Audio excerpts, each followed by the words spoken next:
हाँ जी guys, welcome back to my new video. भाई एक छोटी सी वीडियो आप लोगों के लिए बनाई जिसमें आपके काफी छोटे छोटे से डाउट है जो कि बहुत मतलब कि वन लाइनर क्वेश्चन एक तरह से, उसमें आपके सारे डाउट क्लियर किए गए हैं। तो भाई वीडियो को आगे बढ़ाते हैं बिना टाइम वेस्ट किए। चीज़ों को समझना और जो चीज़ें बताई जाए भाई उस हिसाब से काम करना, आप लोगों को काफ़ी बढ़िया इसका बेनिफिट मिलेगा।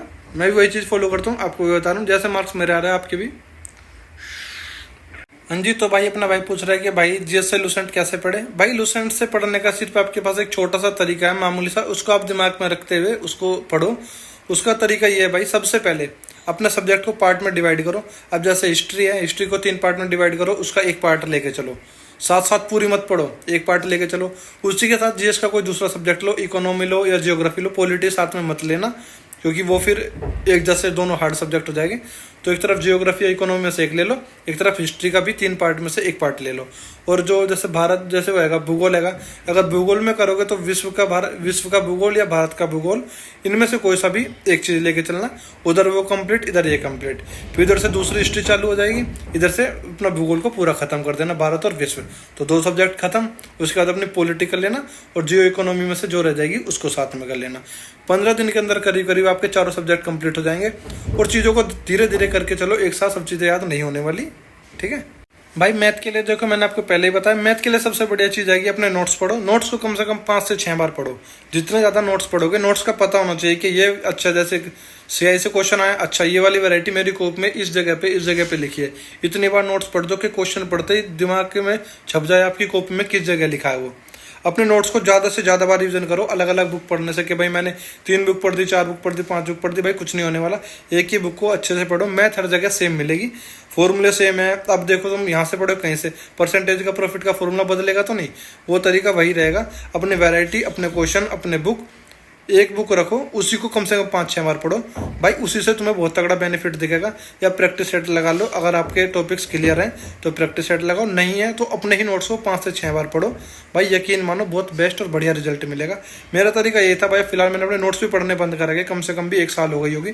मेरे भाई ने मुझे मैथ पढ़ाई थी, मेरा भाई पुलिस में ही है, तो उसी के एक्सपीरियंस से बता रहा हूँ। हाँ जी भाई, तो अपना भाई कह रहा है दिल्ली पुलिस के लिए कांस्टेबल को राहुल तेवतिया के नोट्स सफिशिएंट है। हाँ जी भाई, देखो नोट्स आपको मैं बताऊं, किसी भी टीचर के आप नोट्स बनाओगे, वो नोट्स बढ़िया होंगे। टीचर है हमसे भाई बहुत ही ज़्यादा होशियार है, बहुत ही ज़्यादा हमसे ज़्यादा उन्हें ज्ञान है इस चीज़ का कि भाई क्या बच्चों को पढ़ाना है।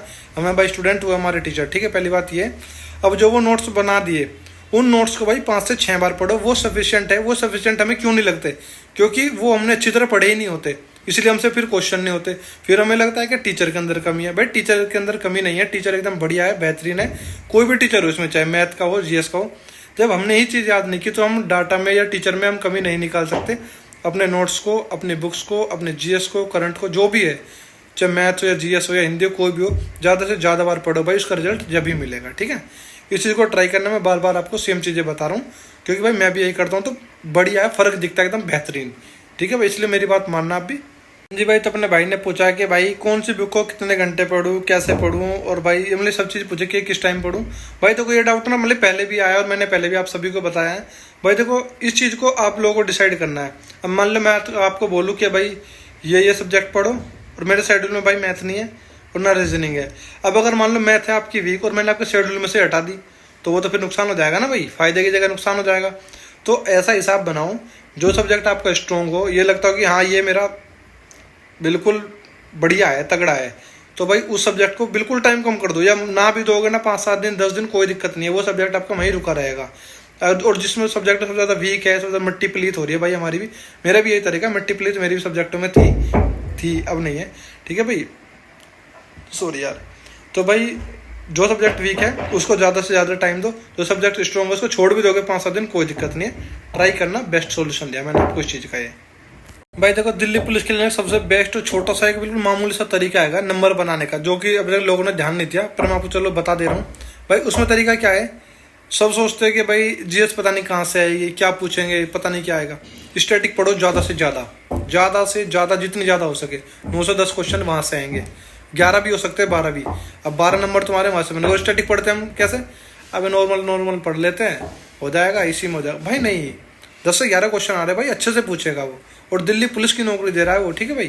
तो स्टैटिक को अच्छे से डीपली ज़्यादा पढ़ो, तो ये है का तरीका जीएस में।